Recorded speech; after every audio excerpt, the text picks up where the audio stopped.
મંચસ્થ સૌ મહાનુભાવો, નામથી હું વિગતે વાત કરતો નથી.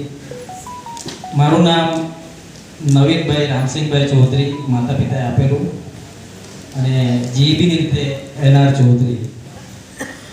ઉકાઈ હાઇડ્રો પાવર સ્ટેશન ખાતે નાયબ ઇજનેર છું, અને હવે છેલ્લા મહિનાઓ ગણી રહ્યો છું. નિવૃત્તિના 10 મહિના બાકી છે. 2 દિવસ પહેલા ડ્યુટી પરથી ઘરે આવું છું અને અમારી ગેરહાજરીમાં અમારા હિંચકા પર આ સંમેલનની હાર્ડ કોપી એ જોઈને તરત જ મેં એ આમંત્રણ પત્રિકામાં મહાનુભાવોના નામો વાંચ્યા. આ દ્વિતીય સાધારણ સભાની એ મીટિંગ છે.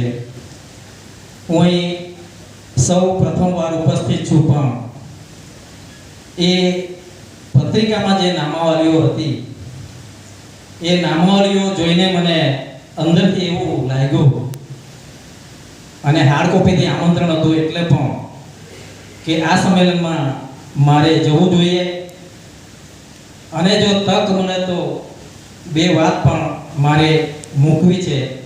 અને સૌપ્રથમ તો આ આયોજકોનો આભાર માનીશ કે મને આ તક મળી. સ્ટેજ પરથી બોલવાનું કે ભાષણ કરવાનો અનુભવ નથી, કારણ કે વ્યવસાય એન્જિનિયર છીએ, પણ થોડી સામાજિક સેવાઓમાં જોડાયા છે એટલે થોડું બોલી શકીએ છીએ. ફક્ત ચૌધરી પરિવાર જ નહીં, પણ ફક્ત ભારત દેશ નહીં, પણ સમસ્ત પૃથ્વીનો આદિવાસી સમાજ અત્યારે ખૂબ તકલીફમાંથી પસાર થઈ રહ્યો છે.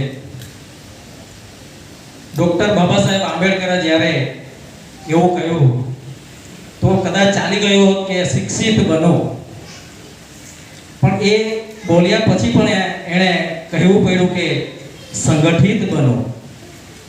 કારણ કે એમને આ સમયની કદાચ ખબર હશે કે ફક્ત શિક્ષિત બનવાથી ચાલવાનું નથી, સંગઠિત બનવું પડશે.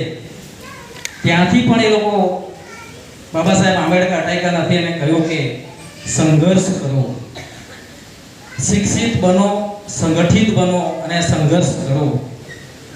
તો આપણે કેટલા શિક્ષિત છીએ કદાચ દેખાતું હશે, કારણ કે આ મંચસ્થ મહાનુભાવોને લગભગ હું 80% મહાનુભાવોને ઓળખું છું.